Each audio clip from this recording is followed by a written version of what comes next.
요즘 세계 경제가 정말 긴박하게 돌아가고 있습니다. 지난주에 정말 미국을 비롯한 여러 선진국 시장들이 신흥국도 마찬가지고요. 전 세계 경제가 주식 시장들이 폭락을 하는 그런 상황이 있었고요. 그에 따라서 오늘 아주 전격적으로 연준에서 또 아주 긴박한 결정을 내렸습니다. 제로금리를 내리고요. 하여튼 이와 같이 긴박하게 돌아가는 상황에서 작년에 그 퍼펙트 스톰이 다가오고 있다라는 책을 통해서 이러한 상황에 대해서 경고를 하셨던 숙명여대의 신세동 교수님을 모시고 이와 관련된 여러 가지 이야기를 한번 들어보도록 하겠습니다. 안녕하세요. 고맙습니다. 네, 일단 지금 현재 분석을 좀 한번 해주시죠. 이제 거기서 퍼펙트 스톰이라고 했던 것은 네. 특히 이제 한국과 관련되어서 특히 한국이 여러 가지로 취약하니 한국에 굉장히 큰 경제적인 충격이 올 것이다. 그 한국의 경제 충격을 일으키는 요인들은 크게 이제 안에도 있고 밖에도 있는데 바깥 요인도 있고 안쪽으로도 요인이 있다. 그런 부분을 우리가 조심해서 미리미리 대책을 써야만 그거를 예방할 수 있다. 이제 그런 뜻으로 그런 책을 썼던 것이죠. 아, 네. 일단 지금 오늘 연준에서 그 전격적으로 그 제로금리, 그 다음에 7천억 달러의 양적 완화를 발표했잖아요.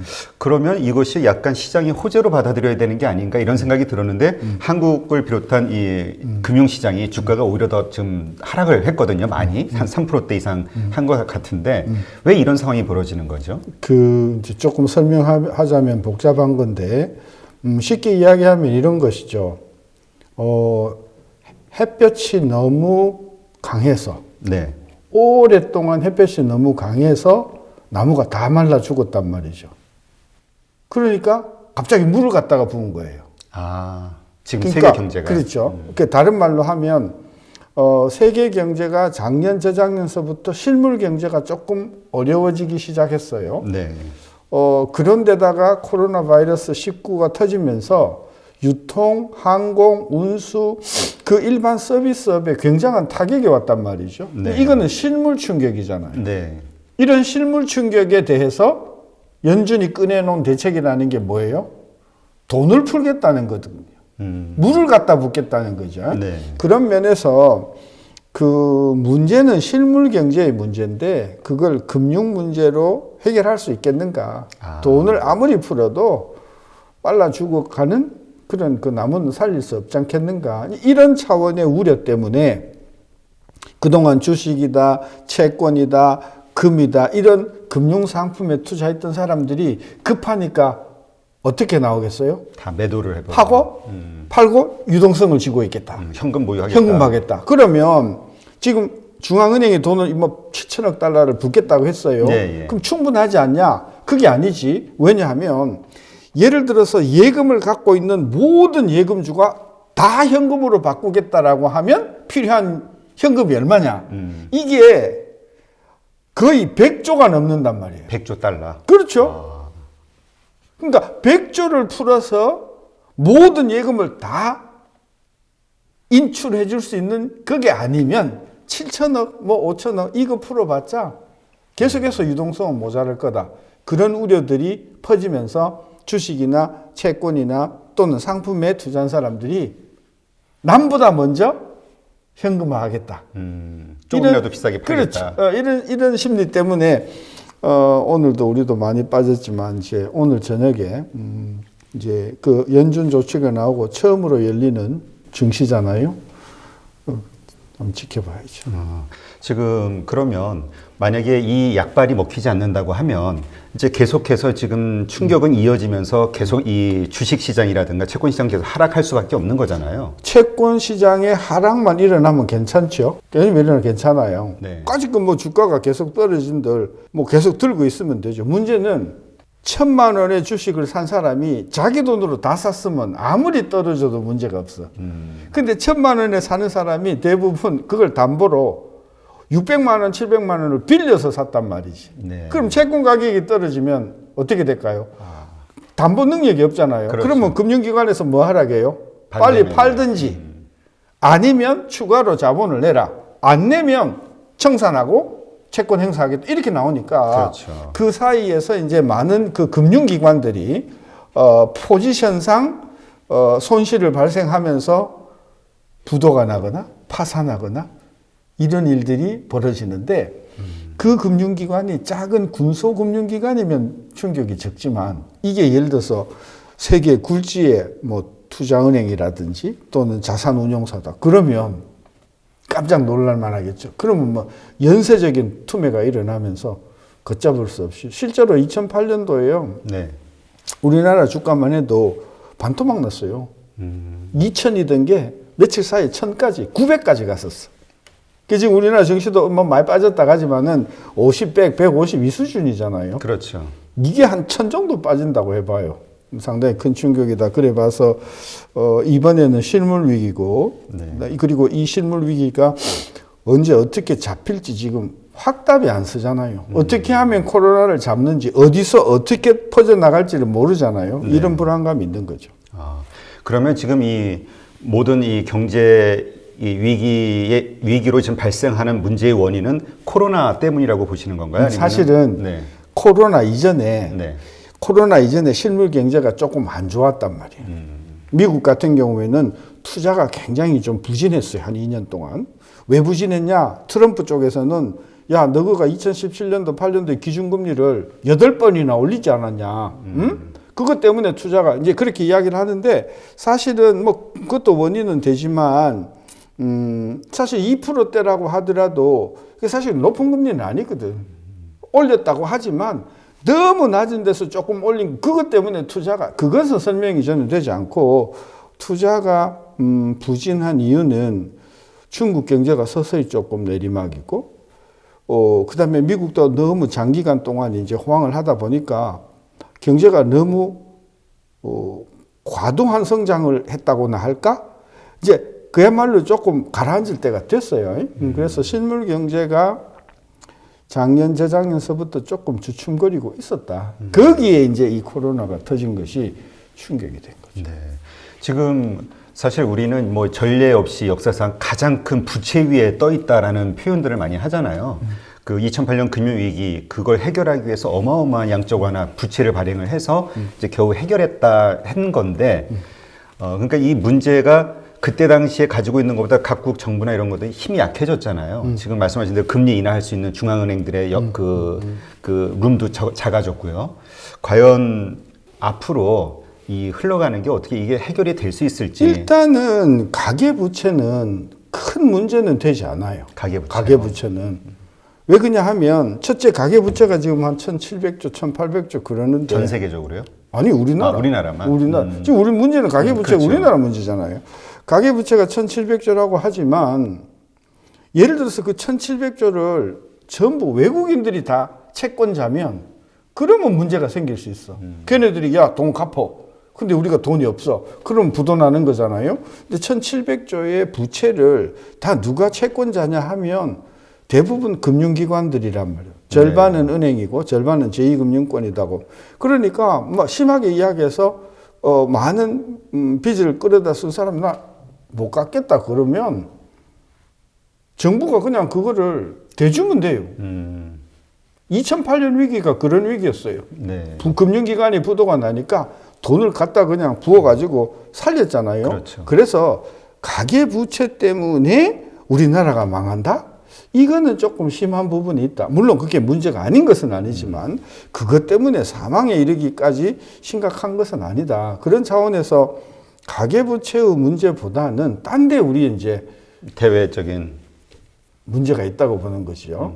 저는 뭐가 문제냐? 실제로 구미 같은 데를 가보면 공장이 절반은 떠나버렸어. 그러니까 더 이상 생산을 못해. 그리고 굴러가는 공장도 보면은 캐파가 100인데 지금 가동률은 50이 안 돼. 근데 그게 구미만 그런 게 아니라 울산도 그렇고 포항도 그렇고 창원도 그렇고 어쨌든 우리 남해안 일대를 가보면 전부 기업들이 전부 그 모양이라는 거예요. 응? 네. 이게 어제 오늘에 이래 그리 됐겠어요? 지금 거의 한 10년째 지금 그렇게 되잖아요. 그래서 한국 경제의 진짜 문제는 그런 금융적인 거라면 심하게 이야기해서 한국은행이 그냥 돈 부으면 돼요. 안 자빠져요. 근데 돈을 붓는다고 구미 공장이 살아나나요? 거기에 문제가 있다. 저는 그렇게 봐서 실물 경제. 우리 경제의 진짜 문제는 실물 부분, 즉 그동안 열심히 상품 생산해서 일자리도 만들면서 달러를 벌어올리던 그 공장들이 지금 계속해서 비실비실 하도록 만들어 놓은 것, 그게 문제라는 거예요. 그러면 지금 국내 문제는 이제 그렇고, 그러면 지금 연준이 발표한 그것이 시장에서 먹히지 않는 것도 세계에도 다 그런 상황이라는 그렇죠. 거죠. 그러니까 실물 문제인데 그 돈을 이번에도 보니까 대책이 뭐냐? 연방은행이 시중은행한테 돈 대줘라. 그거예요. 예. 문제는 시중은행이 언제 뭐 돈이 없어서 뭐 어려웠나? 문제는 기업을 하는 분, 자영업자들, 소상공인들, 이 사람들이 장사가 안 되고 가게가 문 닫으면서 몇 달째 지금 수입이 없고 고용인을 자르고 이런, 그러니까 돈이 그쪽으로 흘러가도록 해줘야 되는데 그게 안 들어가니까 이번에 이 미국의 대책도 실질적으로 큰 효과가 없을 거라고 비판하는 거죠. 예. 그래서 참 요새 미국에서 그런 얘기가 나온다고 하더라고요. 그 뭐냐면 지금 말씀하신 대로 은행에다 주면 은행에서는 뭐 리스크 안아가면서 대출해주고 이럴 수 있기가 어렵잖아요. 어렵지. 그러니까 다시 국채 매입하면서 중앙은행에다 집어넣어버리고, 그러니까 그 MMT인가요? 저 현대 통화 이론 해가지고 직접 정부가 돈을, 그러니까 중앙은행에서 정부에다 줘가지고 정부가 그냥 소비자에게 직접 뭐 쓰는 방식으로 뭔가를 해나가야 되지 않냐? 뭐 이런 의견들이 나오고 있다고 하더라고요. 뭐 그러니까 헬리콥터먼이에요. 그러니까 헬리콥터 가지고 아니면 그 DHL을 가지고 집집마다 현금을 그죠? 예. 한 뭉태기씩 갖다 줘라는 이야기인데 아까도 이야기했지만 집집마다 돈 뭉태기를 갖다 준다고 공장이 살아나나? 그럼 이 실물 경제가 위기인 경우에는 어떻게 이걸 해결할 수 있을까요? 그러니까 그 실물 경제가 한번 망가지면 그거를 되살리기가 매우 어렵다는 거죠. 뭐 그건 단시간 내에 되는 게 아니니까. 안 되는 거죠. 아까 얘가 구미 이야기했잖아요. 구미 공장이 떠나거나 공장 가동률이 절반이에요. 이유가 뭐예요? 돈이 없어서가 아니에요. 상품이 팔리질 않는 거죠. 그 왜 안 팔리는가? 중국, 베트남의 경쟁이 엄청나게 치고 올라온 것이죠. 그럼 걔네들하고 붙어가지고 싸워갖고는 가격이 안 되는 거예요. 그렇죠. 그러면 걔네들이 도저히 못 만드는 물건을 만들어줘야 된단 말이지. 그렇죠. 근데 걔네들이 도저히 못 만드는 물건을 만들 수 있는 역량이 우리가 없는 거예요.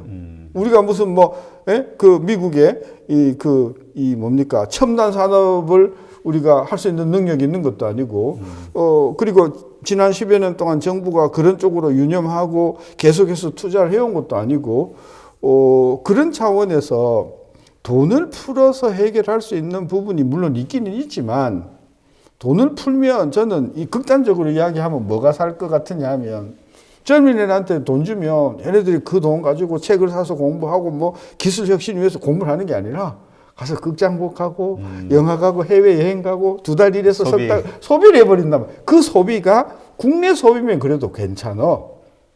근데 야들이 돈을 가지고 해외 소비를 해버린다는 거죠. 그죠? 네. 그런 차원에서 보면 실컷 돈을 뿌려봤자 득은 누가 보냐. 이탈리아가 보고 외국 그 물건을 그렇게 본다는 것이 이제 문제가 있다고 보는 거죠. 그러면 지금 상황에서는 지금 이게 꼭 이게 전 세계가 현재의 상황을 극복하기 위해서는 뭐 전 세계 나라 중앙은행과 나라들이 협력을 공조를 해야지 해결할 수 있다라는 말이 나오잖아요. 이 실물 경제를 해결하는 것이 과연 그러한 노력으로 가능할까요? 가능할 수도 있어요. 가능할 수도 있어요. 뭐냐 하면 예를 들어 미국 같은 경우에 미국도 살고 중국도 살라고 하면 중국이 미국 물건을 많이 사줘야 된단 말이에요. 중국이 미국 물건을 많이 사주려고 하면은 미국도 중국 물건을 많이 사줘야 돼요. 네. 니도 많이 사고 나도 많이 사고 이렇게 상승작용을 해야 되잖아요. 근데 이 트럼프의 입장은 뭐냐. 내가 먼저 살아야 되니까 나부터 먼저라는 거예요. 그래서 나온 정책이 뭐예요?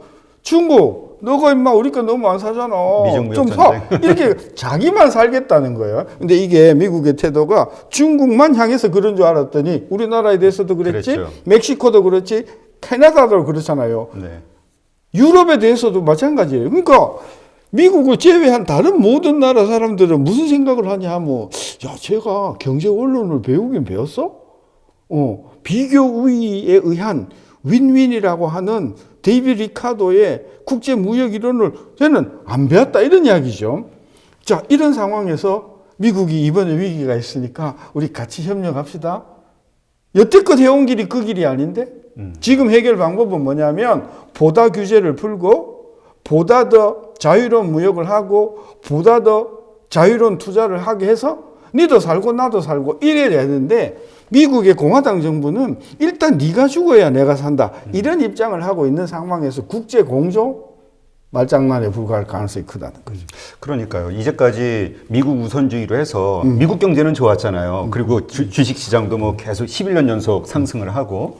그러니까 그러면서 그 뭐 신흥국이라든가 유럽 이런 쪽은 뭐 엄청난 무역 그 압박을 받으면서 힘들었었고요. 그래서 어떤 분은 이번 사태로 인해서 미국이 리더십을 잃어버린 거 아니냐. 미국의 리더십이 많이 손상이 입었기 때문에 이거를 뭐 리더라는 건 결국 자기 희생이 따르는 거잖아요. 그걸 안 보여줬기 때문에 좀 이 상황이 해결되기 어렵다. 뭐 그래 해석할 수도 있겠는데 미국에서는 어떻게 보냐. 뭐 무슨 개떡 같은 리더십이냐. 아, 그래요? 예. 아니 리더십이 밥 먹여주냐.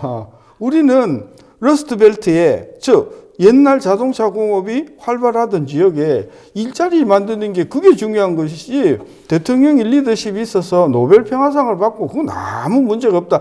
이런 생각이 지금 공화당서부터 일부 이제 민주당 지지 세력들까지 그게 있기 때문에 이제 그 정치 세력상 트럼프가 상당히 큰 영향력을 행사하는 거예요. 그러니까 미국의 그 뭐 지도력 이야기하는 거, 세계의 지도자로서의 어떤 책임과 책무 이야기하는 거는 1950년대 그죠? 그 철의 장막이 있을 때 소련에 대한 하나의 뭐 그런 의미로서는 되뇌길만 하나 지금 세대에는 저는 그 적합하지 않다. 오로지 미국은 지금 미국의 국가 이익이 최대화되는 것, 아메리카 퍼스트가 결국은 세계 경제에서도 미국이 지도력을 계속 발휘하는 거다. 이런 입장이라서 미국이 뭐 성경을 그죠 읽고 회개하고 전 세계 인류의 공동 번영을 위해서 희생할 것이다. 저는 샌더스가 대통령이 되어도 그래 안 할 것 같아요. 그러면 지금 미국이 말씀하신 대로 그러한 자각을 그러니까 우리가 공생을 해야 된다. 공조를 하기 위해서 우리가 먼저 희생해야 된다는 어떤 그 미국 내의 어떤 합의, 그 다음에 그것을 가시화하는 어떤 정책들, 자유무역주의가 됐든 이런 것들이 본격적으로 나오기 전까지는 아무런 대책이 그게 나오려면 그런 인식이 나오려면 그런 인식이 나온 적이 있었어요. 2차 세계대전 직후에 그랬어요. 2차 세계대전 직후에 이제 그 1944년도에 얼추 전쟁이 다 끝나갔잖아요. 뭐 독일이 패망한 것은 분명해졌잖아요. 네네. 자, 미국이 가만 생각해 보니까 2차 세계대전이 우리 연합국의 승리로 끝났을 때 세계 질서를 어떻게 가져가야 되냐. 이 문제란 말이죠. 만약에 1차 세계대전 시대의 사고방식이었다면 영국과 같은 1차 세계대전의 사고방식이었다면 패전국들 전쟁 배상금 엄청나게 물리고 거기 있는 값난 물건들을 다 뺏어오고 완전히 그냥 독일, 오스트리아, 터키를 죽사발을 만들어야 되는 거예요. 이게 지금 트럼프 논리란 말이에요. 근데 많은 경제학자들이 생각해 보니까 그게 현명하지 않아. 왜? 그렇게 엄격하게 독일을 쪼으면 패전국을 쪼으면 지금은 우리 주머니가 두둑할지 몰라. 그러나 조금 지나면 얘네들이 단결하고 얘네들이 미국에 대적하고 얘네들이 그걸 1차 세계대전 때 봤단 말이에요. 네. 그래서 2차 세계대전이 끝나고 나서 많은 학자들은 그게 아니다. 그게 아니고 쟤네들을 다독거려주고 쟤네들이 경제 성장을 하도록 해주고 그렇게 해서 걔네들이 꾸준히 경제가 성장이 되어야 그래야 얘네들이 우리 물건 사가면서 윈윈이 아니냐. 그래서 그 정신 하에서 2차 세계대전에서 철저히 일본한테 이겼지만 미국 정부는 일본의 천황체제를 그대로 유지하고 하루라도 빨리 일본이 경제적으로 부흥해야 이게 우리한테 도움이 되는 것이라고 해서 어마어마한 지원 자금을 주고 그랬던 거거든요. 그래서 2차 세계대전이라는 뼈아픈 고통을 통해서 미국은 전통적인 방법, 이에는 이런 방법이 아니라 저 나라들, 패망한 나라들을 도와주는 게 궁극적으로는 미국에 보탬이 된다. 이런 생각에서 마샬 플랜이라든지 이런 어마어마한 그 지원을 했던 거거든요. 그래서 우리가 바라기는 미국이 조금 정신을 차려서 중국을 쪼거나 한국을 쪼거나 이렇게 해서 저거가 수출을 많이 하는 것이 단기적으로는 도움이 되지만 중국이 못 살고 한국이 못 살면 이게 결국은 미국이 못 사는 것이다라는 인식을 해줘야 되는데 그러기에는 너무 많은 세월이 흘러버린 거예요. 그리고 트럼프 같은 사람은 그런 어려움을 단 하루도 겪어보지 못한 사람이에요. 네. 오로지 자기는 있는 돈 가지고 여기 빌딩 저기 빌딩 세워가지고 계속해서 돈을 벌어오던 사람이라서 그렇게 깊이 있는 사고를 할 수 있는 그런 배경이 안 되는 것이죠. 이런 사람을 대통령으로 만들어 놓으니까 나오는 것들이 그냥 좀 심하게 하면 뭐 뒷골목 깡패 같은 그런 정책들이 많이 나온다. 그런 이제 비판들을 많이 하는 거죠. 네. 그러니까 지금 미국을 비롯해서 각국 나라들이 그 이 금융의 어떤 완화 이런 것을 통해서 하는 정책들은 현재 이 문제를 전혀 해결할 방법이 없다. 일부의 금융기관에 종사하는 거부들, 거대 금융기관들한테는 도움이 되죠. 그러나 전체적으로 이걸 해결하는 동네에 있는 아이스크림 가게에는 전혀 도움이 안 된다는 거죠. 그걸 비판하는 거죠. 네.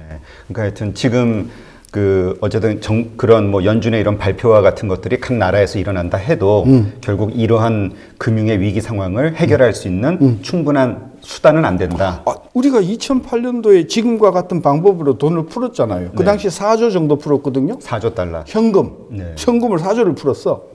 근데 계속 나타나는 게 뭐예요? 증시만 폭등했지 양극화는 더 심해지지 않았어요? 그러니까 막 99대 1 하는 운동들이 막 일어났잖아요. 네, 그랬죠. 그죠? 그러니까 지난 10여 년 동안 그 서브프라임 위기의 방식이 전혀 1%의 부자를 위한 정책이었지 99%의 서민을 위한 정책이 아니었다는 게 명백해졌단 말이에요. 그런데 이 정부, 트럼프 정부가 똑같은 정책을 쓰니 그리고 그 정책을 모든 그 중앙은행들이 일본이다 한국이다 다 그것을 모방을 해서 금리만 낮추면 모든 문제가 돈만 풀면 이게 아니라는 것이죠. 억울한 거는 뭐냐면 금리가 1년 만기 금리가 4%이던 게 지금 1%대로 떨어졌어요. 조금 네. 있으면 아마 0.몇% 떨어질걸요. 네. 평생을 안 먹고 안 쓰고 몇 억을 모아가지고 거기에서 나오는 이자하고 국민연금하고 가지고 생활을 하시는 그야말로 연세 드시고 한국 경제를 이렇게 일으키는데 결정적인 기여를 하신 그런 원로 세대들이 국민연금 그 얼마 안 되잖아요. 네. 100만 원도 힘들잖아요. 그렇죠. 그동안 열심히 모아놓은 돈 가지고 그 돈에 이자가 나와서 그래도 그 금리가 4% 5% 될 때는 1억만 넣어놔도 몇백만 원이 나왔잖아요. 이게 1%로 떨어져 버리니까 그럼 그분들은 무슨 죄가 있냐는 거죠. 저는 그런 차원에서 금리를 이렇게 급격하게 내리는 것이 빚을 끌어다 쓰는 사람들한테는 보탬이 될지 몰라도 정말 정상적으로 경제 활동을 해서 평생을 이렇게 먹고 안 쓰고 해서 모아놓은 분들한테는 정말 그 재산적인 손실을 갖다 주는 거 아닌가요? 그런 부분에 대해서 금리 인하를 조금 우리가 신중하게 생각해야 되는데 너무 이렇게 막 갑자기 내려버리니까 그러니까 이것이 결코 상황을 좋게 하는 그 근본적인 치유책이 안 된다는 안 말씀이신 되죠. 거죠. 그러니까 악성 종양만 키우는 거죠. 예를 들면 빚을 키운다든지. 후세가 이걸 다 감당해야 되니까 또 어, 일단 우리는 책임 안 진다면 이거 아니에요? 그 후세는 이제 빚의 문제고, 예. 후세는 빚의 문제고, 금리를 낮춰버리면은 결국은 돈을 빌려 쓰는 사람들은, 그죠? 얼씨구나 하고 돈을 빌릴 거 아니에요. 근데 네. 반면에 열심히 몇 억을 모아가지고 은행에 넣어놓고 그 이자 가지고 노후 생활을 했던 분들한테는 견딜 수 없는 부담이 되는 거죠. 네. 하여튼 말씀을 듣다 보니까 지금 왜 이렇게 연준이 파격적인 정책을 펼쳤음에도 불구하고 시장이 이렇게 냉담하게 반응을 하는지 그 근본적인 이유가 좀 이해가 되네요. 그리고 이 상황이 지금 이런 어떤 금융 정책들 가지고는 좀 쉽게 해결되지 않을 거라는 그렇죠. 교수님 말씀이 네, 이해가 그렇죠. 되고요. 그렇죠. 참 큰일입니다.